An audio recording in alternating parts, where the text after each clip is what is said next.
Vichy, est-ce qu'on pouvait construire une société nouvelle et comment les hommes peuvent faire à partir d'une année extraordinaire, parce que 1944 dans l'histoire de la France, c'est pas une année anodine, c'est pas une année ordinaire, c'est une année extraordinaire. Pourtant, même pendant les années extraordinaires, les hommes sont confrontés à une, voire des réalités. C'est-à-dire que bien sûr, pendant la guerre, ceux qui ont fait la France de 44, c'était les résistants de 40 à 44. Eux, pendant qu'ils résistaient, faisaient un combat à la fois militaire, mais aussi politique. C'est-à-dire qu'ils voulaient supprimer le régime de Vichy, ils voulaient bien sûr se débarrasser de l'occupation nazie, ça va sans dire, donc se débarrasser de Vichy, et donc construire, et surtout restaurer la République. Mais la question qui se pose, quelle République? Celle d'avant? Pas celle d'avant. Si c'est pas celle d'avant, une nouvelle. Si on en fait une nouvelle, laquelle? Comment? Avec qui? En fait, au plus la libération approchait, au plus les questions se posaient, multiples, parce que finalement, la période de l'occupation était la période la plus favorable pour réfléchir, puisqu'à ce moment-là, effectivement, il n'avait aucune prise sur le réel, c'est-à-dire sur les événements politiques. Par contre, à partir du moment où la libération arrivait, où elle se préparait, c'est-à-dire à partir du début de l'année 44, là, il fallait être précis, parce que alors, le pouvoir allait être vacant et il fallait occuper ce pouvoir. Alors, du coup, j'ai appelé cette conférence le rétablissement de la République, l'épaisseur d'un événement et les vicissitudes d'un événement. C'est-à-dire que, alors, je précise une chose, ce que je vais dire, je l'ai écrit détaillé, ça fait 18 pages, donc je ne vais pas vous lire 18 pages, il est hors de question, on va en parler. Mais par contre, si vous voulez, à la fin de l'heure, vous laissez vos coordonnées, et puis je vous enverrai tout ce qui est écrit, si vous voulez, pour ceux que ça intéresse plus particulièrement. Donc je vais pas dire la totalité de ce que j'ai écrit, parce qu'autrement ça serait rébarbatif pour vous, puis il faudra qu'on en discute. Et il y a certains points que je vais survoler, et puis dans le document écrit, il y aura des choses beaucoup plus précises, voire dans des références autres. Donc, cette période, cette année 44, on peut y assimiler 45, c'est donc une période extraordinaire, mais comme toutes les périodes extraordinaires, elle doit s'insérer dans son temps, c'est-à-dire le temps court, parce qu'en 1944, au cours de l'été 44, les événements se sont tellement précipités au moment de la libération qu'effectivement, il y a eu une accumulation de décisions qui ont fait ce gouvernement et qui ont fait ces décisions. Mais en même temps, et ce sera la première partie de mon exposé, en même temps, ceux qui faisaient ce travail de réflexion pendant l'occupation et qui ont eu la responsabilité au moment de la libération, ils avaient conscience qu'ils étaient dans un temps long, je vais montrer tout à l'heure, qui pour eux remontait jusqu'à la Révolution française. Donc c'est ce que j'appelle l'épaisseur de l'événement. C'est-à-dire cet événement, 44, nous aujourd'hui on a une tendance à le tasser et à avoir une image uniquement de liesse populaire et de libération du territoire. Alors que pour ceux qui ont fait l'événement à ce moment-là, ils inscrivaient leurs actions dans un temps beaucoup plus long. Et ça s'efface avec le temps. C'est-à-dire qu'aujourd'hui, on retient quelques images, quelques mots et quelques phrases qui ont été dites à ce moment-là, et ça aplanit, si vous voulez, l'épaisseur de l'événement. C'est pour ça que j'ai appelé ça l'épaisseur de l'événement. Alors, c'est quoi l'épaisseur de l'événement? En fait, il y avait un texte qui est là, qui est, vous voyez, l'extrait de la conférence d'Ernest Renan le 11 mars 1882 à la Sorbonne. Donc, ce texte, il était une conférence que Ernest Renan avait fait pour définir la nation. La date n'est pas anodine, parce que 1882, c'est vraiment le début de la Troisième République, et à ce moment-là, les républicains avaient triomphé de la monarchie. On s'était débarrassé définitivement de la monarchie. Donc, la nation, il fallait l'inscrire dans un courant, dans une histoire républicaine, dans une tradition républicaine. Alors voilà ce qu'il dit. Il dit une nation est une âme, un principe spirituel. Vous remplacez nation par république et vous avez exactement ce que pensaient les résistants en juillet-août 1944. C'est-à-dire que pour eux, la suppression de la République en 1940, ce coup d'État qui a été fait, on y reviendra tout à l'heure, par une assemblée légitimement élue en 1936 en plus, donc qui était une assemblée de moche, c'était un coup de poignard à la République qui était insupportable. Donc il fallait réparer ce crime originel, c'est-à-dire le crime du 10 juillet. Et on ne peut réparer les choses dans cette amplitude que par, effectivement, un principe spirituel. Donc pour eux, la République, ce n'était pas qu'un régime politique. Pour nous, aujourd'hui, quand on dit vive la République, etc., on dit liberté, égalité, fraternité, on a des aspects, on va dire, assez matériels, assez, comment dire, tournés sur les droits et devoirs des citoyens, mais pas tellement sur l'aspect spirituel. Quand je dis spirituel, c'est-à-dire l'espace général, culturel que recouvre la notion. Donc ça, c'est la première chose. La deuxième chose, qu'est-ce que la République pour eux? La République, c'est la possession en commun d'un riche legs du souvenir, de souvenirs. C'est-à-dire que pour les gens qui combattent, et je vais vous montrer un exemple d'un texte d'un autre grand historien, Marc Bloch, qui lui, par contre, a vécu pendant la Deuxième Guerre mondiale. Il a été assassiné par les nazis en 1944. Il a été assassiné parce qu'il était résistant et parce qu'il était juif. Il y avait les deux choses qu'il ne fallait pas à ce moment-là. Mais surtout, il a été assassiné parce que c'était l'un des dirigeants du comité d'études générales. C'est-à-dire que quand Jean Moulin a fait le CNR, le Conseil national de la résistance, on a mis plein d'instances en cours, d'instances qui étaient chargées de préparer, bien sûr, le retour à la République. Notamment ce comité d'études générales. Et Marc Bloch a été l'un des dirigeants et il a, dirigé, il a été rédacteur en chef des cahiers politiques. Il a écrit ce texte en juillet 1943. Alors, qu'est-ce qui est important dans ce texte en juillet 1943? Ce que vous avez ici, par exemple. Lorsque, alors, je vais mettre plus clair.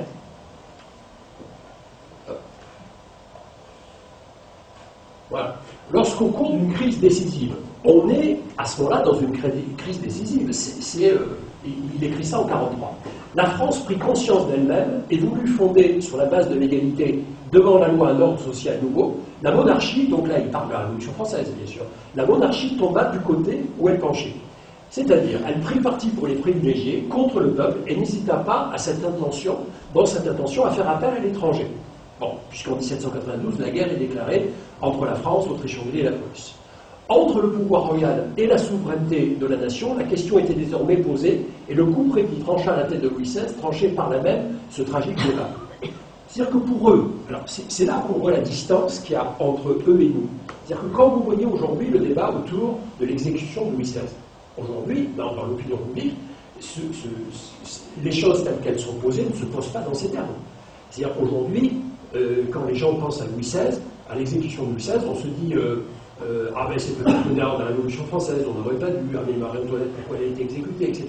C'est-à-dire qu'il y a une réhabilitation des exécutés et non pas le remettre dans le contexte de l'occupation de l'époque, c'est-à-dire de la guerre, puisque les Prussiens et les Autrichiens, je vous rappelle, au cours de l'été 92, ils sont aux portes de Paris. Bon. Et donc, il écrit dans le même contexte, Marc Bloch, il écrit dans le contexte d'un territoire occupé par, alors là c'est plus qu'aux portes de la capitale, en 1943, ils sont dans la capitale et ils occupent les 3/4 du territoire. Donc, pour eux, le legs du passé, c'est quoi? C'est révolutionnaire, contre-révolutionnaire. Et Vichy, pour eux, c'est la contre-révolution. Donc, nous, on a perdu complètement cette notion, si vous voulez, d'analogie entre une histoire républicaine qui s'ancre dès 1789, dès la Révolution française, avec un courant révolutionnaire qui est devenu le courant républicain, et puis les contre-révolutionnaires qui, eux, sont les royalistes, et qui n'hésitent pas à faire appel à l'étranger pour rétablir l'ordre ancien. Ce que fait Vichy, exactement. Alors je vous passe les détails, ce texte, je peux vous l'envoyer si vous la voulez complètement, et je vais directement à la fin, c'est-à-dire aujourd'hui. Il a suffi de bien peu pour dissiper cette erreur. Alors, bien sûr, après, il raconte que de 1815 à 1940, la monarchie essaye par tous les moyens de revenir, il arrive d'ailleurs de temps en temps, de revenir sur le devant de la scène pour éliminer les avantages des conquêtes, des politiques et sociales de la Révolution française. Et que donc, pour les républicains, c'est un combat de tous les jours. Et j'arrive à 32. Du jour où, en 1932, ils craignirent de perdre le pouvoir, et surtout du jour où, en 1936, leurs craintes se confirmèrent, ils se retrouvèrent d'instinct prêts à en appeler à l'étranger contre leur peuple. Leur manque de désir de victoire créa dans tout le pays une atmosphère propice à la défaite, et venu enfin la débâcle, c'est avec une sorte de soulagement qu'ils se préparèrent à exercer le pouvoir sous la tutelle et au profit d'ennemis. Là, vous voyez parfaitement l'analogie entre ce qui se passe pendant la Révolution française et ce qui se passe à ce moment-là. Marc Bloch est un historien, c'est un médiéviste au départ, donc en fait, il n'est pas du tout un grand histoire contemporaine. Donc, pour lui, ce qui l'intéresse, c'est pas l'étude de la période historique. Ce qui l'intéresse, c'est l'analogie dans l'histoire entre deux situations. Et tout le texte part de la Révolution française et arrive jusqu'au moment de Vichy. Et donc, l'épaisseur, pourquoi je parlais de l'épaisseur de cette histoire, c'est que, et Marc Bloch est un historien, donc il le formalise, c'est-à-dire il l'écrit avec toute la démarche historique très bien. Mais tous les résistants en ont conscience, ils sont conscients effectivement qu'ils sont dans un camp de la contre-révolution, ils combattent la contre-révolution contre la révolution, y compris ceux qui au départ étaient dans la contre-révolution. C'est-à-dire que quand vous écoutez Daniel Cordier, qui lui était dans le camp de la contre-révolution, puisqu'il était du côté de l'extrême droite, quand il arrive à Londres et qu'il commence à prendre contact avec les résistants, la plupart sont des républicains. Alors qu'ils soient des républicains modérés, révolutionnaires, ça n'a pas d'importance, ce sont des républicains. Et pour eux, ce qu'a fait Vichy et ce que fait l'occupeur nazi est inadmissible. Alors que pour Daniel Cordier, ce qui est inadmissible, c'est pas Vichy, c'est pas Pétain, avec lequel il a une certaine sympathie, c'est la collaboration, le fait que Pétain ait cédé aux Allemands. Et petit à petit, au contact du bloc républicain, lui-même va devenir un républicain. C'est-à-dire qu'il va se convertir à la doctrine républicaine, si vous voulez, dans le combat avec ses camarades, si vous voulez, qui sont avec lui à Londres à ce moment-là. À plus forte raison après, puisqu'il va côtoyer Jean Moulin, qui, lui, par définition, est d'une famille républicaine complète, entière, et toute sa vie, il a été dans ce bloc-là. Voilà. Donc, si vous voulez, ce texte de Marc Bloch, je voulais vous le montrer, parce que si je reprends le texte d'Ernest Renan, on comprend mieux cette phrase qui dit que la République, elle a... Qu'est-ce que c'est pour des républicains la République? C'est d'avoir en commun un riche legs de souvenirs. C'est ça. Et d'ailleurs, c'est ce qui manque aujourd'hui. C'est-à-dire que qu'est-ce qui fait qu'aujourd'hui, dans la République française d'aujourd'hui, on n'arrive pas à se débatouiller? C'est que le legs du passé, petit à petit, se désarme, et puis il est de moins en moins commun au bloc des républicains. La preuve, c'est qu'une famille qui vient du bloc contre-révolutionnaire, l'extrême droite, petit à petit, arrive à rentrer dans cet espace républicain. Donc ça veut dire qu'effectivement, le combat politique aujourd'hui, il n'est pas aussi clair que ce qu'il était à ce moment-là. Ça, c'est le legs du passé. Mais ce n'est pas que ça, la République. La République, c'est aussi autre chose. L'autre est le consentement actuel de vivre ensemble, la volonté de continuer à faire valoir l'héritage que l'on a reçu indivise. Et un peu plus loin, Renan poursuit, il dit « Elle se résume pourtant dans le présent par un fait tangible, le consentement, le désir clairement exprimé de continuer la vie commune. » Voilà. Pour les républicains qui combattent dans la résistance, c'est ça. Ils ont une filiation ancienne qu'ils reconnaissent depuis la Révolution française, et ils ont le désir de continuer dans le consentement commun, ce qu'a toujours été la République. La République, c'est le consentement commun à un acquis qu'on forge dans la communauté politique, et de continuer la vie commune. Bon. Et donc, si vous voulez, eux, ils sont à la charnière. En 1944, on est à la charnière entre un legs du passé qui est clairement identifié, avec l'ennemi qui est clairement identifié, et son camp qui est clairement identifié, ce qui nous manque aujourd'hui, parce qu'effectivement, dans les combats militants qu'on peut avoir à droite et à gauche, des fois on ne sait pas trop, lui il est avec nous, lui contre nous, qui est avec qui, et voilà. Et là, alors, bien sûr que là c'est simple, parce que la France est occupée, donc l'ennemi commun, c'est quand même l'occupant. Ça c'est plus facile, et heureusement qu'on n'est pas dans cette situation. Mais ce que je veux dire, c'est que le combat était pour eux d'une évidence. Et puis surtout, ils veulent construire quelque chose ensemble. Et donc ce quelque chose qu'ils veulent construire ensemble, on verra, ça sera la deuxième partie. Après c'est compliqué parce que quand on construit quelque chose, il y a les réalités du moment. Bon, pour finir, qu'est-ce que c'est la République? C'est donc le passé et puis l'avenir. C'est-à-dire à partir du présent qui est la victoire et la libération, on veut construire une société ensemble. Et puis la dernière chose, c'est qu'une nation, donc la République, si on traduit nation par République, c'est une grande solidarité constituée par le sentiment des sacrifices qu'on a faits et de ceux qu'on est disposé à faire encore. Voilà, en 1944, le bilan en 1945 de la Deuxième Guerre mondiale pour la France, c'est 600 000 morts pour la France. Sur les 600 000 morts, vous avez 200 000 militaires. Bon, n'oubliez pas qu'en 1940, il y a eu quand même une opération militaire qui a été très sanglante, qui fait plus de 100 000 morts, et puis il y a aussi des morts après les opérations militaires des deux débarquements. Donc on oublie un peu vite, mais il y a eu 200 000 soldats qui sont morts, d'ailleurs qui venaient souvent des quatre coins du monde, et qui ont servi sous l'uniforme français, 200 000. Mais ça veut dire qu'il y a 400 000 civils. C'est-à-dire que la Deuxième Guerre mondiale, contrairement à la première, elle a fait plus de morts du côté des civils, 400 000, que du côté des militaires. Et sur les 400 000, il y en a 200 000 qui sont morts en déportation. Bon, donc ça veut dire que le sacrifice, là, ils savent ce que c'est, les combattants, parce qu'ils ont tous connu dans leur réseau, sinon une personne, 2, 3, 10, 15, 20 personnes qui sont tombées à ce moment-là. Donc eux, ils combattent pour eux, pour l'idée de la républication, mais aussi pour les camarades qui n'auront pas la chance de voir la libération. Bon, je vous passe toutes les lettres, parce qu'on a beaucoup parlé de la lettre de Guy Boquet, mais il y en a plein, des lettres de résistants qui laissent, qui envoient à leur famille la dernière lettre. La dernière lettre, ou celle de Manoukian, bien sûr, la dernière lettre qui dit, c'est dit, ben, je suis heureux pour vous, parce que vous allez connaître que moi, j'aurais aimé connaître. Mais je sais pas grave, parce que comme je sais que vous allez le vivre, je suis heureux pour vous. Bon. Donc, dans ces lettres, c'est bien ça. Ce ne sont que des personnes qui sont des passeurs entre le passé, le présent et l'avenir. Bon. Donc, ça, si vous voulez, c'est ce que j'ai appelé l'épaisseur de l'événement. Maintenant, si on continue à voir ce qu'est cet événement de 1944, il y a aussi une chose qui est le miroir du temps, déformant, c'est qu'il y a un effacement des choses avec le temps. C'est-à-dire que si on réfléchit aujourd'hui, qu'est-ce que c'est pour nous 1944 ? Eh bien, dans la mémoire collective, c'est deux choses. C'est la libération du territoire et la liberté retrouvée, pour aller vite. Si on demandait à un élève dans un lycée d'écrire une page sur 44, il dirait oui, c'est ça, c'est la libération du territoire, et puis la liberté retrouvée, très bien. D'ailleurs, à ce propos, l'image... Alors, juste avant, excusez-moi, j'ai oublié quelque chose d'important. En fait, il y a plein de choses. J'ai dit que je ne dirais qu'une petite partie de ce que j'ai écrit, mais quand même.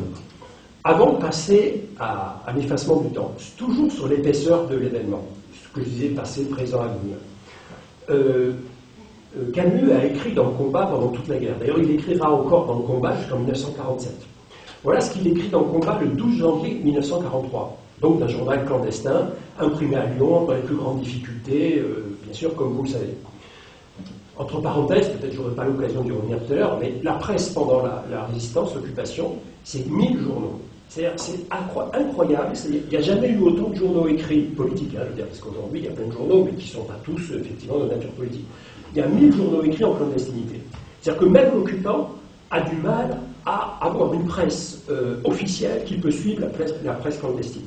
Donc, il y a une activité politique énorme à ce moment-là, avec les risques qu'ils prennent, vous le savez bien tous, 1000 journaux. Parmi ceux-là, combat. Alors voilà ce qu'écrit Camus le 12 janvier 1943. Il dit « La France ne peut espérer se relever et retrouver sa place dans le monde sans une révolution sociale et morale. La révolution ne peut être menée à bien que par des hommes entièrement neufs. Au lendemain de la libération, la France posera cette question à chacun de ses fils. Qu'avez-vous fait pendant ces années de honte et de misère ? C'est sur la base de leurs réponses, sans tenir compte de leur classe sociale, du parti ou de la foi, qu'elle choisira ceux qui auront l'honneur de la représenter. » Il écrit ça le 12 janvier 1943. C'est-à-dire que dans sa tête, et comme dans la tête de beaucoup de résistants, ce qui compte, c'est de refaire tout à zéro et d'éliminer ce qui a été l'ordre social, politique, économique de Vichy et d'avant. Et de ne tenir compte que d'une chose, c'est de la capacité morale des Français à avoir pu s'opposer à cet ordre inadmissible qui était l'ordre de Vichy et l'occupation des îles. Ça ne va pas se passer tout à fait comme les résistants le prévoyaient. Mais ça, si vous voulez, c'est l'idée de la page blanche. C'est-à-dire que dans tout combat, il y a l'idée qu'une fois qu'on aura gagné le combat, eh bien on va tout raser et puis on va tout reconstruire complètement. Ce que voulait faire les révolutionnaires, ce qui se fait dans chaque processus révolutionnaire. C'est logique. D'ailleurs, vous voyez, il n'utilise pas le mot libération, là, il utilise le mot révolution dans le texte que je viens de dire. Et c'est d'ailleurs l'idée de Camus, cette résistance, c'est une révolution. Et qu'un processus révolutionnaire, il doit se faire par ceux qui l'ont fait. Et surtout pas, bien sûr, par ceux qui étaient des contre-révolutionnaires. Donc vous voyez, ce mot, il est utilisé comme un mot normal. Aujourd'hui, plus personne l'utilise, quasiment, la révolution, mais à l'époque, tout le monde l'utilise. Alors, le problème, c'est que tout le monde l'utilise, mais avec des sens différents, bien sûr. Hein. Alors, après, c'est le problème, au moment de la libération, qu'est-ce qu'on va faire de cette révolution? Alors, par contre, si je reviens sur l'effacement du temps, donc je disais la libération, voilà. Les images qu'on a, c'est ça. C'est-à-dire que si on regarde un livre d'histoire aujourd'hui, Et puis, on dit c'est quoi la libération? C'est le général de Gaulle qui remonte les Champs-Élysées à la fin du mois d'août 1944. Et puis la foule, on estime qu'il y a 2 millions de Parisiens qui sont dans les rues de Paris. Bon là, il y a une photo qui le montre, mais c'est quelque chose d'ahurissant, effectivement. Il y a eu peu de moments où il y a eu autant de Parisiens dans les rues. Peut-être au moment de l'enterrement de Victor Hugo à la fin du XIXe siècle. Et puis quelques moments comme ça, à la fin de la Première Guerre mondiale. Mais bon, rarement on a pu compter autant de monde dans les rues. Et pourtant, ces images sont trompeuses rétrospectivement. Parce que, en fait, qu'est-ce qu'elles nous montrent? Elles montrent l'unanimité de la France. Mais la France n'est pas aussi unanime que ça à ce moment-là. Elle n'est pas aussi unanime parce qu'en fait, la libération, et on l'oublie, donc là il faut montrer une carte, la libération, c'est pas quelque chose qui s'est fait aussi vite que ça. Ça s'est fait plus vite que prévu, puisque même Eisenhower avait dit qu'effectivement, grâce à la résistance française, on avait gagné, c'était l'équivalent de 8 divisions, donc quelques mois de guerre, mais la poche de Colmar, le sud de l'Alsace, ne sera repris qu'en février 1945. Donc pendant que les Parisiens fêtaient la libération fin août 1944, l'ensemble du territoire n'était pas repris. Donc la guerre n'était pas finie. Et donc, et puis, n'oubliez pas qu'à la même époque, ceux qui avaient été internés dans les camps de concentration et d'extermination, ils n'étaient pas revenus encore. Ils reviendront qu'en 1945. Et quand ils vont revenir, la liesse sera terminée. Donc pour eux, il y aura un décalage. C'est-à-dire qu'eux, ils vont arriver avec toute leur souffrance des camps, et puis la vie aura repris. C'est-à-dire qu'ils vont être complètement décalés par rapport à la liesse qu'on a retenue. Alors, c'est normal qu'on retienne cette liesse rétrospectivement, mais en fait, ce n'est pas tout à fait la réalité des événements. Et puis, dernière chose, il y a des poches, bon, ça c'est pas bien grave, mais Dunkerque, Saint-Nazaire, La Rochelle, Royan, c'est des poches maritimes où l'armée allemande est, bloquée par les Alliés, et ça ne sera repris que le 8 mai 1945, c'est-à-dire au moment de la capitulation, effectivement, de l'Allemagne. Bon. Donc, la première chose, c'est que, du point de vue militaire, cette unanimité masque en fait des situations très variables. Sans parler, bien sûr, des drames qu'il peut y avoir. Par exemple, dans le Limousin, au Radour, la libération a un goût amer dans le Limousin, parce qu'effectivement, il s'est passé le drame que vous connaissez tous au Radour. Bon. Et ça, la mémoire a tendance à l'avenir, puisqu'effectivement, la mémoire collective ne retient que l'aspect glorieux des Parisiens qui ont libéré eux-mêmes la ville. Et puis, ce qui est important, c'est le discours, c'est-à-dire les mots que De Gaulle met là-dessus. Paris outragé, Paris libéré, etc. Et donc ça, c'est les mots, ça c'est le génie politique de De Gaulle, parce qu'il arrive à habiller cet événement d'une mythologie qui n'est qu'une mythologie. C'est-à-dire que Paris n'a jamais été libéré par elle-même. C'est-à-dire que c'est vrai que les résistants parisiens ont contribué, mais il a fallu que les Alliés soient autour de la ville et qu'ils rentrent dans la ville, la deuxième des Védotes, pour que Paris soit libéré. Et il y a peu de villes françaises qui se sont libérées par elles-mêmes. La plupart des villes françaises ont été libérées par l'arrivée des Alliés. D'accord, par elles-mêmes, la Corse, Limoges, mais pas beaucoup d'autres villes, grandes villes françaises. Bon. La deuxième chose, c'est la liberté retrouvée. Alors, sur la liberté retrouvée, il y a une grande ambiguïté. C'est-à-dire qu'en gros, il y a la version de la résistance interne et la version de la résistance extérieure. Quand le général de Gaulle arrive le 25 août 1944 à Paris, il va avoir différentes autorités, dont Georges Bidault, qui est le successeur de Jean Moulin dans la CNR, c'est lui qui dirige le Conseil national de la résistance. Et à l'hôtel de ville de Paris, Georges Bidault dit montez au balcon de la République, général de Gaulle, et proclamer le retour de la République, la restauration de la République. Et voilà ce que lui répond De Gaulle. Donc ça, alors, il l'a gardé, est-ce que c'est vraiment les paroles qu'il a dit? On n'en sait rien, c'est dans les mémoires du général de Gaulle. En tout cas, il y a plusieurs témoins qui disent que le sens de ce qui est dit dans les mémoires est vrai. Et il dit ceci: la République n'a jamais cessé d'être. La France libre, la France combattante, le Comité français de libération nationale l'ont tour à tour incorporé. Vichy fut toujours et demeure nul et non abus. Moi-même suis le président du gouvernement de la République. Pourquoi irais-je la proclamer? C'est-à-dire que pour lui, il est la continuité de la République depuis qu'il est parti à Londres. Donc il n'y a aucune raison de rétablir la République, puisque la République a toujours existé. Donc, à contrario, Vichy, c'est une parenthèse dans l'histoire, et on n'en parle pas, on n'en parle plus.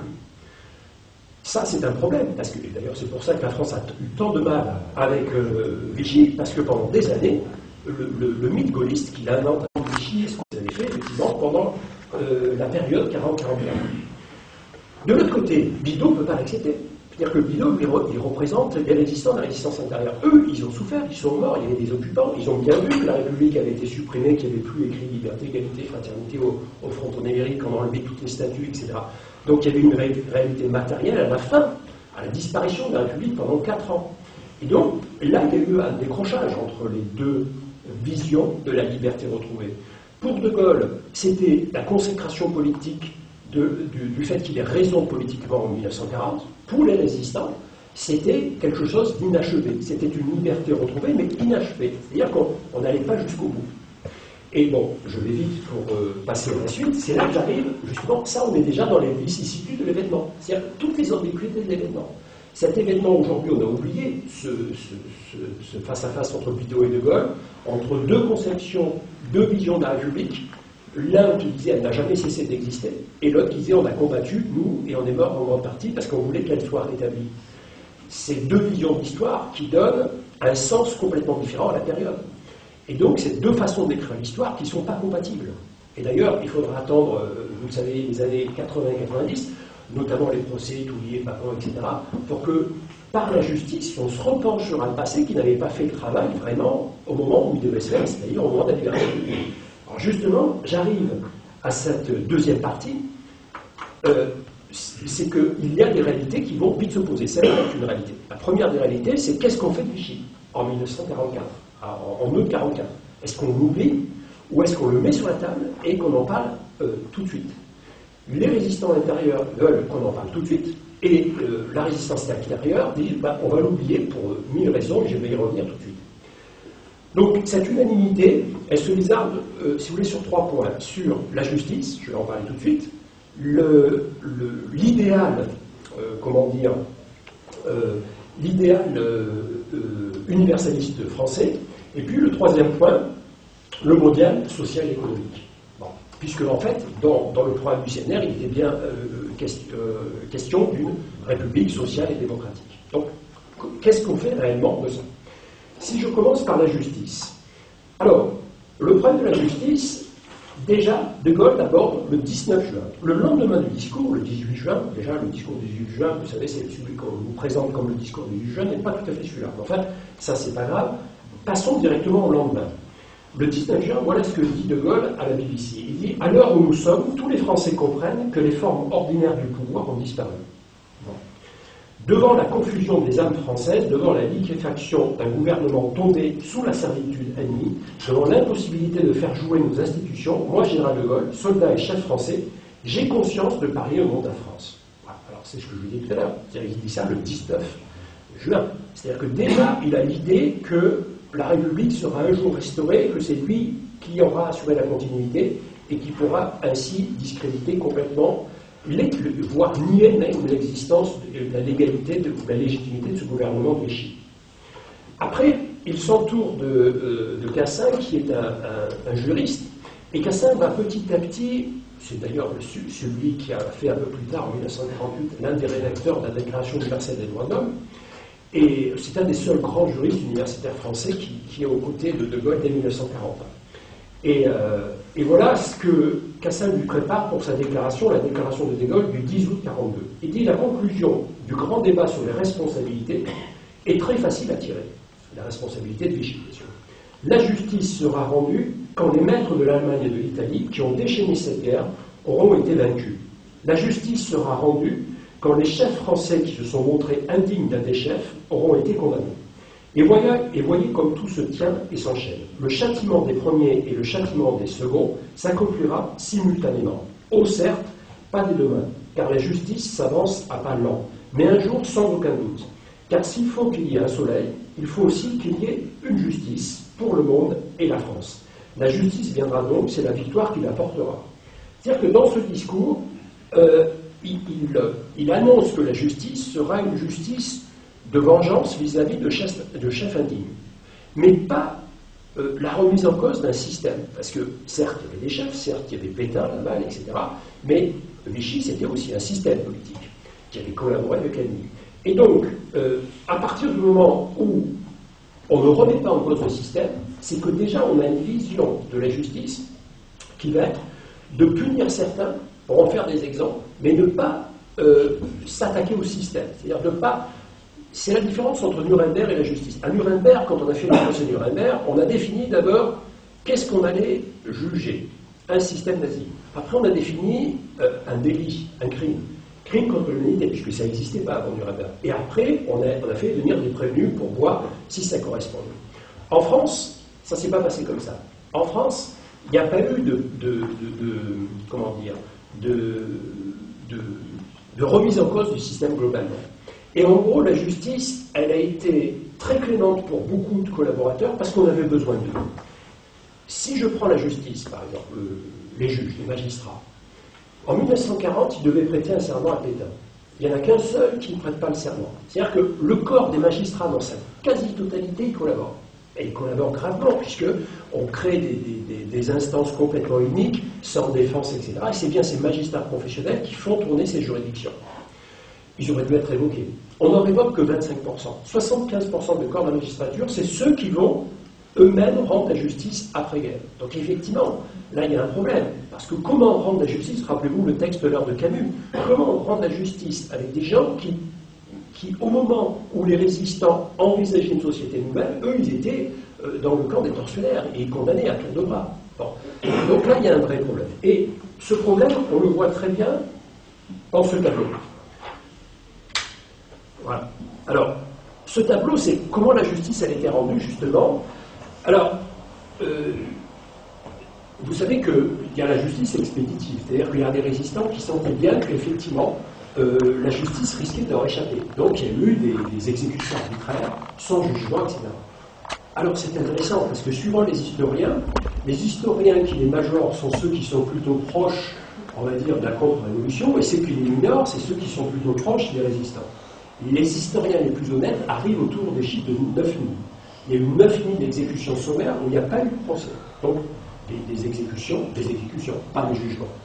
Par contre, il y a eu 126 000 personnes qui ont été incarcérées au moment où la France est libérée. C'est-à-dire entre septembre 1944 et avril 1945, puisqu'en avril 1945, à peu près tout le territoire est libéré. Sur ces 126 000 personnes, il y en aura 60% d'entre elles qui seront libérées. Ça, c'est de la préventive. On les met en prison parce qu'eux, ils ont fait quelque chose, il faudra les juger. 60% sont libérés. Donc vous voyez que quand même, on ne va traduire devant les tribunaux que 40%. Ça fait déjà beaucoup en moins. Après, sur les 168 dossiers qui, eux, ont été instruits, ils sont passés devant des cours de justice. Sur donc les 160 000. Vous voyez, il y a eu 45% de non-lieu d'acquittement. Ensuite, dégradation nationale. Alors c'est la seule peine qu'on a inventée à ce moment-là. C'est-à-dire que je disais tout à l'heure qu'on n'a pas inventé de peine pour la libération, c'est pas tout à fait juste, puisque la dégradation nationale, c'était la suppression, si vous voulez, des droits civiques pour une période plus ou moins longue. Par exemple, Hersan, je en parlerai, si on pourra parler d'après celui tout à l'heure, mais Hersan avait été condamné à 10 ans de dégradation nationale. Et en fait, il commence à reconstituer son empire de presse dès 1947, alors qu'il est encore sous le coup de la dégradation nationale.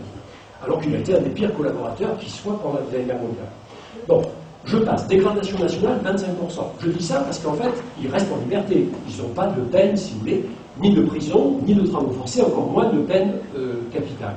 Sur la peine capitale, vous voyez, il y a 7037 condamnations à mort. Légalement faites, avec un jury populaire, une cour d'assises, comme aujourd'hui. Mais, donc 4397 par contumace. Donc ils étaient plus là, ils étaient partis, et donc, comme Touvier, par exemple, qui a été condamné à mort, lui, il court de monastère en monastère pendant plusieurs décennies, vous le savez. Mais c'est pas le seul, il y en a plein qui s'en vont ailleurs et qui se cachent. Et au final, 767 exécutés. C'est-à-dire que par rapport au total, ça fait 0,4%. Alors là, il y a plein de résistants qui ne supportent pas. C'est-à-dire qu'ils voient bien que cette justice est très clémente avec des gens avec qui on n'aurait pas dû être clément. Et que la grâce présidentielle, exercée par De Gaulle, elle s'est exercée en masse, on le voit bien là. Donc, qu'est-ce qu'il va y avoir après coup? Il y aura des exécutions. C'est-à-dire, au cours de l'année 1945, il va y avoir des exécutions en représailles à cette mollesse, justement, de la justice française. Cavaillon, par exemple, ça s'est fait ou ailleurs. Bon. Qu'est-ce que fait le pouvoir à ce moment-là? Ministère de la Justice, De Gaulle, etc.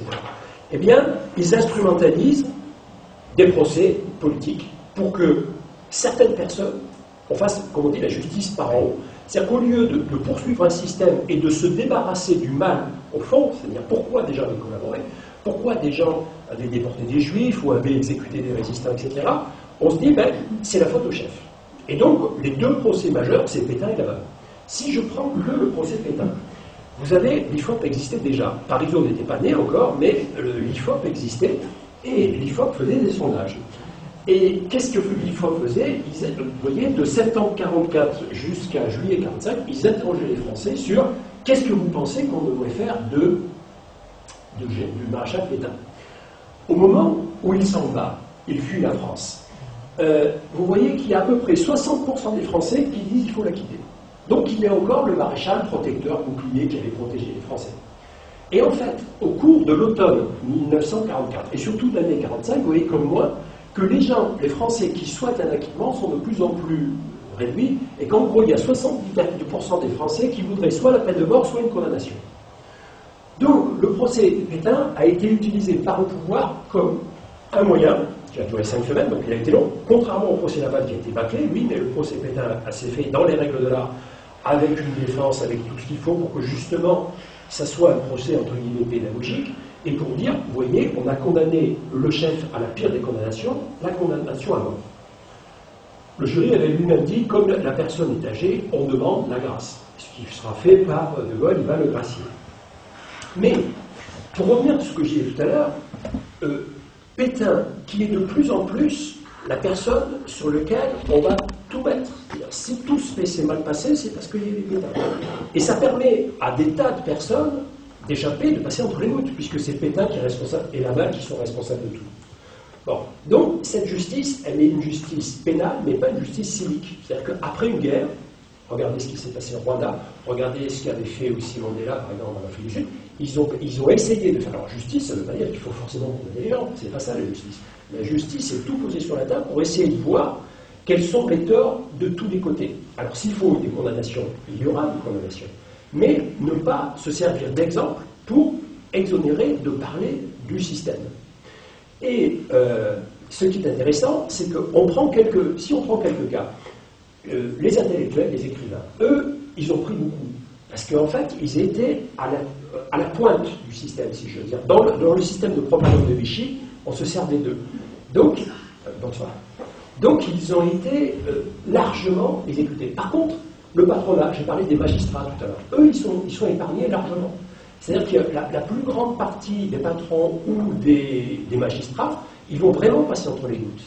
Alors, ils auront la dégradation nationale, ils auront ce genre de choses, mais si vous voulez, pas plus. Et donc, ça va. Alors, tout à l'heure, je parlais des déportés. Dans la police, c'est pareil. Il y a eu beaucoup. Au plus on montait dans les grades de la police, au plus ils passaient entre les gouttes. C'est-à-dire que, vous connaissez tous les fréquentations de Mitterrand, et Mitterrand a été ami avec quelqu'un qui était chef de la police de Vichy, Bousquet, et pendant très longtemps. Cette personne a eu une peine après, a été amnistiée, et donc a vécu en France tranquillement, etc. C'est un exemple, alors que c'est quelqu'un qui a eu une responsabilité énorme dans la déportation de milliers de juifs. Donc là, c'est qu'il y a eu quelque chose qui s'est passé dans le système qui prouvait que c'était mal fait. D'où les jugements dans les années 90. Pourquoi juger des gens qui sont très vieux dans les années 90, Touvier, Papon, Bousquet, alors qu'on aurait pu le faire après-guerre? Parce que justement, la justice n'a pas voulu faire ce travail. En France, ça c'est mieux fait aux Pays-Bas, en Norvège ou en Belgique ou dans d'autres pays. Mais en France, ça s'est pas fait. Et donc il y a eu ce tabou. Il y a eu le tabou qui a été mis sous cloche. Bon. Je passe sur la justice, j'étais un peu long sur la justice, mais la justice est quand même un point fondamental, bien sûr, pour cette époque. Juste une chose sur la justice, les déportés, eux, ils reviennent au cours de l'été 45. À ce moment-là, l'été 45, on en est là. C'est-à-dire, juillet 45, on juge Pétain. Il est condamné. Mais en fait, le procès Pétain, il est fait pour fermer la parenthèse. C'est-à-dire, en gros, le procès Pétain, comme je l'ai dit tout à l'heure, il sert à dire, bon, mais maintenant, c'est fini, on n'en parle plus. Quand les déportés reviennent, qu'est-ce qu'ils cherchent à faire tout de suite? Demandez, si vous en connaissez, demandez-leur, ils vous diront tous la même chose. Ils cherchent à aller voir le commissaire de police qui les a arrêtés, le juge qui les a jugés, pour voir si ils sont toujours là et si on leur a pas fait la peau. Et ils s'aperçoivent que souvent, ils ont eu une promotion. Bon. Donc, en fait, voilà, eux, ils le vivent très mal, parce que eux, ils arrivent après. Les Français qui étaient dans le territoire français, eux, ils ont vu le mouvement se faire.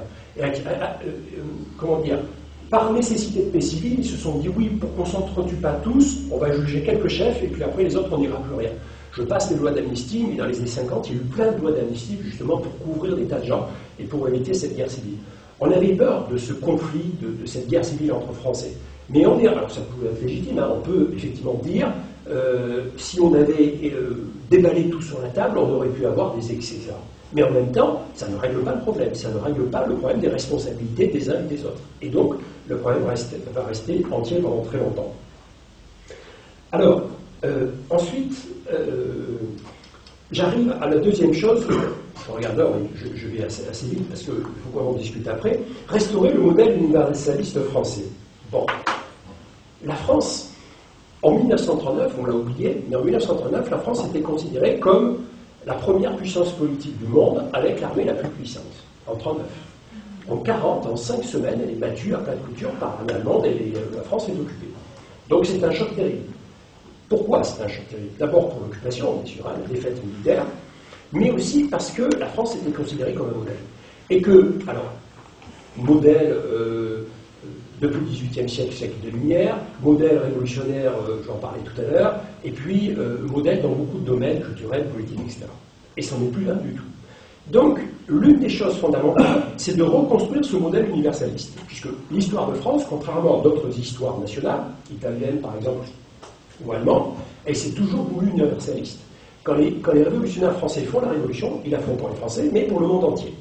Et donc, il y a toujours eu cette idée en France, 1848 c'est pareil, le mouvement révolutionnaire passe de février 1948 à Paris, et il a vocation à s'exporter dans l'Europe entière. Donc il y a toujours eu cette idée que la France avait un message universaliste à porter. Quand les Allemands ou les Italiens font l'unité nationale, ils le font pour eux, c'est-à-dire il y a vocation à rassembler des Italiens pour l'unité nationale, ou Allemands, ou d'autres. Bon, donc il y a un gros souci en France pendant et après la guerre, c'est comment raccrocher ce modèle universaliste qui a fait une des spécificités de l'histoire de France. Il y a deux problèmes. Il y a la politique étrangère et les colonies. La politique étrangère, c'est comment faire pour, dans ce nouveau monde où il y a deux monstres, l'URSS et les États-Unis que domine le monde, pour avoir une place universaliste. On avait une place au XVIIIe, XIXe siècle, mais une fois que la Deuxième Guerre mondiale est finie et que deux grandes puissances se mettent en œuvre, comment faire? Et là, De Gaulle invente, si vous voulez, entre guillemets, le non-alignement. C'est la première chose qu'il fait, c'est en 1944, en décembre 1944, d'aller à Moscou et de signer le traité d'amitié avec Staline et avec l'URSS. Parce qu'il sait que l'Europe est déjà séparée en deux et que la France va être dans le bloc occidental. Et que donc, si la France veut avoir une voie différente que celle de suivre seulement le chef de bande, c'est-à-dire les États-Unis, il faut avoir une politique équilibrée entre les États-Unis et l'URSS. Et donc, cette diplomatie française qui cherche, et on l'a revu en 2003 encore récemment, où la France ne voulait pas suivre les États-Unis, etc., c'est une longue tradition, si vous voulez, qui vient de la politique gaulliste des affaires étrangères de l'après-Deuxième Guerre mondiale, pour que la France ne suive pas un des pôles dominants dans le monde, et soit une autre voie, une troisième voie. Le seul problème, je passe vite là-dessus, le seul problème, c'est que ce n'était pas réaliste. C'est-à-dire que la France elle-même n'était pas une puissance suffisante en 1944-1945 pour pouvoir faire le poids face aux deux autres. Et surtout, il aurait fallu qu'elle agglomère d'autres pays autour d'elle pour pouvoir faire, en Europe occidentale, un poids suffisant d'équilibre entre les deux puissances. Et vous savez la suite, la guerre froide de 1947, ce n'était pas possible. Mais il y avait cette vision. Et d'ailleurs, cette vision a été continuée, a été poursuivie jusqu'en janvier 1946, jusqu'à la démission de Gaulle. Ensuite, Georges Bidault, qui est le ministre des Affaires étrangères, qui reste ministre des Affaires étrangères, très vite, il négocie avec Barnes, et puis en mai 1946, c'est les accords Blum-Barnes, c'est-à-dire les premiers accords entre les États-Unis et la France, où en échange déjà d'un effacement de la dette, souvent aujourd'hui on nous dit on ne peut pas effacer la dette. En 1946, en mai 1946, les Américains ont effacé la dette française, mais à leurs conditions. Leur condition, c'était que la France ouvre son marché intérieur pour vendre des tas de choses, notamment dans le domaine culturel, c'était déjà le problème de l'exception culturelle. Il y avait déjà eu des accords dans les années 30 pour que la France protège son espace culturel. Et là, Barnes, qui était le ministre américain du commerce extérieur, a dit « Vous devez ouvrir votre marché aux produits culturels américains, dont les films ». Et donc, à ce moment-là, bien sûr, les États-Unis ont inondé le marché français, mais pas que français, toute l'Europe occidentale, de leur production culturelle, pas que d'état de production. Donc, pour eux, l'effacement de la dette, c'était le moyen de piéger la France pour qu'elle devienne un de leurs clients. Ce qui va se faire. Et surtout de la rattacher au bloc occidental, puisque l'année d'après, c'est le plan Marshall, qui lui-même est un poids supplémentaire pour obliger la France envers son protecteur, c'est-à-dire les États-Unis. Donc là, c'est fini. À partir du moment des accords Blue-Marnes et plan Marshall, c'était fini. Il y avait un assujettissement complet de la France à la politique atlantiste.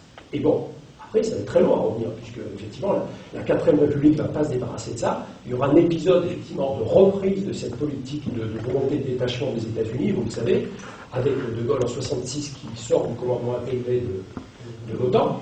Et donc là, c'est encore la vision qu'il avait en 1944. Mais ça, si vous voulez, pourquoi De Gaulle fait ça? Parce que De Gaulle, comme Marc Bloch, comme Jean Moulin, comme tous ces gens-là, ils ont une vision de la France sur la longue durée. Ils disent, il y a des événements, mais il y a aussi des choses que la France doit conserver dans la longue durée.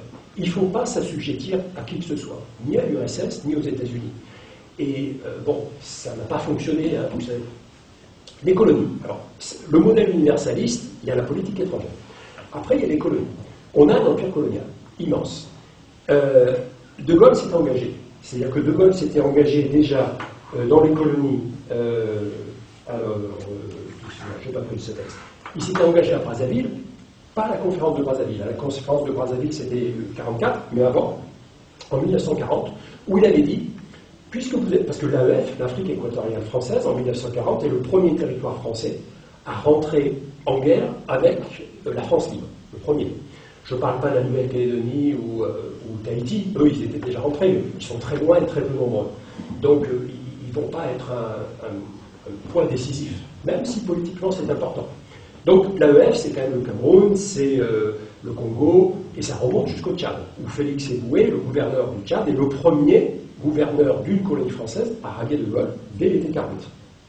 Donc ces gens-là, qui sont des Français de l'Afrique équatoriale française, c'est eux qui combattent les premiers sous l'uniforme français pour libérer la France. Et d'ailleurs, c'est eux qui seront les plus nombreux dans le débarquement de Provence un peu plus tard. Donc De Gaulle le sait. Et De Gaulle leur dit, je vous promets l'égalité de traitement.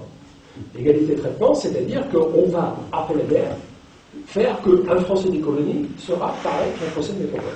Je vous rappelle qu'à cette époque-là, pendant la guerre, il y a encore le travail forcé, le code de l'indigénat. Bon. Le code de l'indigénat, ça veut dire que les indigènes sont jugés avec une justice spéciale et que les Français sont jugés avec la justice française. Donc on est tous Français, mais pas jugés selon les mêmes règles. Donc il y a quand même un problème. Et là, la parole sera tenue, dès 1944, le code de l'indigénat et le travail forcé seront abolis. Le seul problème, c'est qu'est-ce qu'on fait? Une fois qu'on a dit ça, est-ce que tout le monde a les mêmes droits ou pas? Eh bien là, le problème, c'est qu'il ne va pas y avoir d'universalité. C'est-à-dire que pour 4 départements, vous les connaissez, Martinique, Guadeloupe, Réunion et Guyane, là, il va y avoir égalité puisqu'il va y avoir départementalisation. Donc là, ça sera exactement les mêmes droits. Par contre, dans plein d'endroits, l'Algérie, si on prend rien que l'Algérie, par exemple, dès le 8 mai 1945, au moment de la capitulation, à Sétif, il y a une révolte, enfin c'est pas une révolte au départ, hein, c'est une volonté de fêter la capitulation allemande.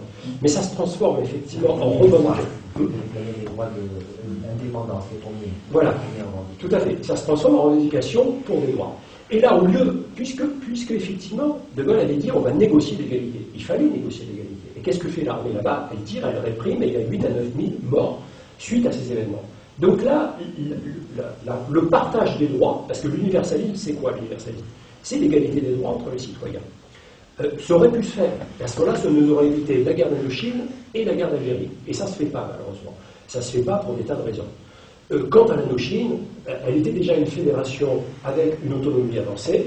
Et là, pour des raisons où le gouvernement ne contrôle pas l'argent Dieu qui est sur place, eh bien, effectivement, ça se finit en guerre.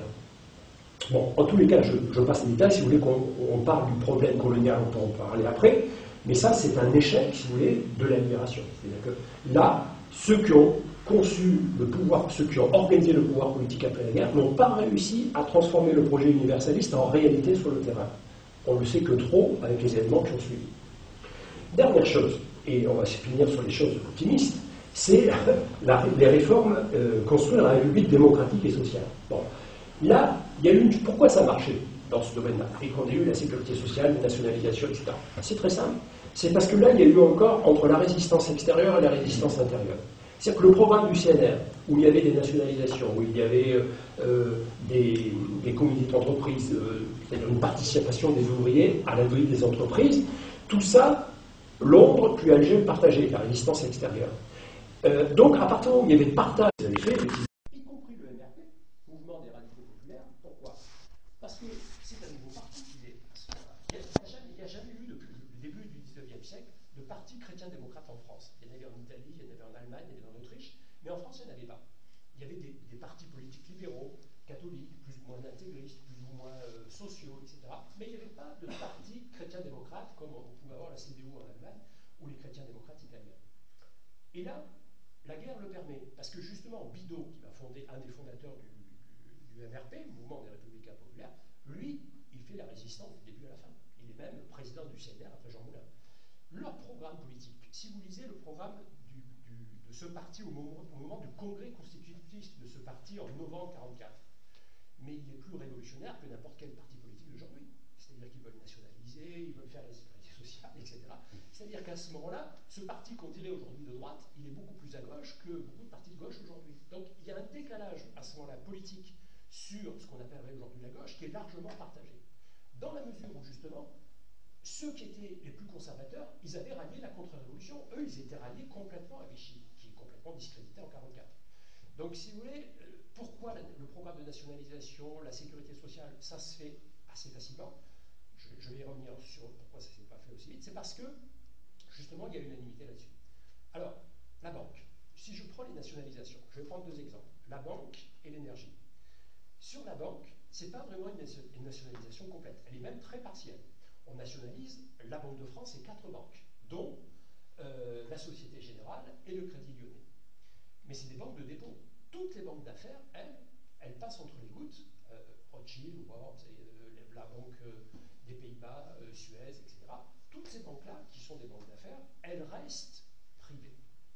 Et ce qui va poser problème après, effectivement, c'est qu'il va y avoir, comme les assurances, il y avait 900 compagnies d'assurance à cette époque-là, en 1945.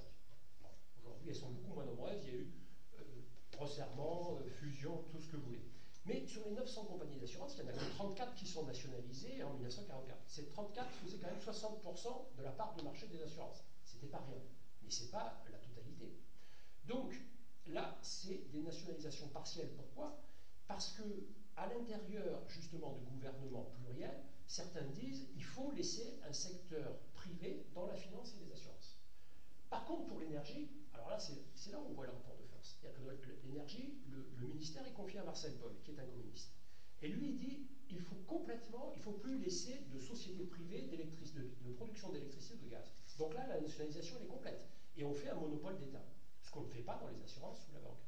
Donc là, on voit qu'à l'intérieur du gouvernement, quand il y a des intérêts, si vous voulez, à défendre le secteur privé ou certains avantages qui ont été acquis à droite à gauche, ça penche plutôt pour une nationalisation partielle. Par contre, quand le dossier est confié plutôt à des gens qui sont pour une nationalisation complète avec l'invocation d'un monopole d'État, ça penche de l'autre côté. Mais ça, c'est traditionnel. Dans tous les gouvernements, il y a des rapports de force, puisque c'est un gouvernement de coalition à l'époque. Il y a des communistes, il y a des socialistes, il y a des chrétiens-démocrates, il y a des radicaux. Donc en fait, il y a toutes sortes de familles politiques qui n'ont pas du tout les mêmes visions. Donc il est logique que les nationalisations ne se soient pas passées de la même manière. De même que la sécurité sociale. On a trop tendance à dire les ordonnances d'octobre 1945 ont fait que la sécurité sociale est née pour tout le monde à ce moment-là. Pas tout à fait, elle est née pour les salariés, mais pas pour les commerçants, pas pour les artisans, pas pour les agriculteurs. Bon, pourquoi? Parce que dans ces corporations de métiers, ils ne voulaient pas rentrer dans un système général. Et que donc, on a dit, ben, très bien, vous ne voulez pas, vous n'y allez pas. Donc, ce n'était pas pour tout le monde. Hein. Aujourd'hui, on a tendance à dire, 1945, création de la sécurité sociale pour tout le monde. Pas tout à fait. C'est plus tard, après, que le régime général, dans les années 50 et 60, est devenu vraiment général. Mais au départ, il y avait bien la défense d'intérêts particuliers pour éviter d'être rattaché à un régime général qui, aux yeux des commerçants, des agriculteurs, par exemple, des artisans, pouvait apparaître moins avantageux. Après, ils y reviendront puisqu'ils vont se rattacher au régime général. Mais au départ, ils l'ont senti comme ça. Ils avaient une vision politique de la sécurité sociale qui était celle-là. Et donc, ça s'est fait comme ça. C'était beaucoup, c'était déjà énorme, parce que c'est déjà tous les salariés. Bon, sachant qu'à l'époque, il y avait 37% de la population active qui était dans le métier de l'agriculture. Bon. Donc il y avait déjà plus d'un tiers de la population qui échappait au régime dit général. Donc vous voyez que ce n'était pas aussi large que ça. Et puis je finis complètement sur un point. Quand on reconstruit un système politique, on le reconstruit comment? Est-ce qu'on le refait avec des partis politiques ou est-ce qu'on le fait avec des organisations politiques différentes? Il y a une grande question qui se pose. C'est-à-dire qu'en gros, les membres des partis politiques, il y en a trois grands qui existaient, le Parti radical, la SFIO, le Parti communiste. Eux, ils veulent qu'on revienne à la vie traditionnelle d'une vie politique avec des partis politiques. Par contre, il y avait des résistants qui étaient dans des mouvements de résistance. Libération, combat, francs-tireurs, etc. Et eux, ils considèrent que ces organisations, ces mouvements de résistance, pourraient parfaitement réorganiser une vie politique, pas sur le modèle des partis politiques, mais sur le modèle des mouvements de résistance. Pourquoi? Parce que le mouvement de résistance, c'était des organisations qui avaient des tendances politiques, ils étaient plutôt socialistes, communistes, mais qui acceptaient largement des gens qui n'étaient pas de leur obédience politique, qui pouvaient dépasser. Chez francs-tireurs, il n'y avait pas que des communistes, loin de là. À Libération, il n'y avait pas que des socialistes, loin de là. À Combat, il n'y avait pas que des chrétiens démocrates, loin de là. Donc en fait, l'idée c'était, est-ce qu'on pourrait faire une organisation politique à partir de mouvements qui transcenderaient les partis politiques? Et en fait, ça a été une course de vitesse en 44-45, et les partis politiques ont fait leur congrès assez vite, à l'automne 44. Pour le Parti communiste un peu plus tard, en janvier-février, je ne sais plus si c'est janvier ou février, mais enfin 45, et très rapidement, ils intègrent beaucoup de personnes des mouvements de résistance pour les empêcher de devenir des structures politiques concurrentes. Et donc on revient traditionnellement au parti politique. Mais à ce moment-là, il y avait une possibilité, en 44-45, il y avait une possibilité de construire une organisation politique de la France, non pas comme on l'avait connu sous la Troisième République avec des partis politiques, mais des mouvements politiques qui auraient été plus larges, qui auraient transcendé au-delà du parti, qui par lui-même, le parti est une forme, la forme partidaire est une forme qui referme autour d'une hiérarchie, d'un chef et d'une doctrine qui est définie par un bureau politique, quels que soient les partis d'ailleurs. Donc ça veut dire que là, et d'ailleurs beaucoup sont déçus, beaucoup de résistants sont déçus parce qu'ils auraient voulu continuer le combat avec leur mouvement de résistance.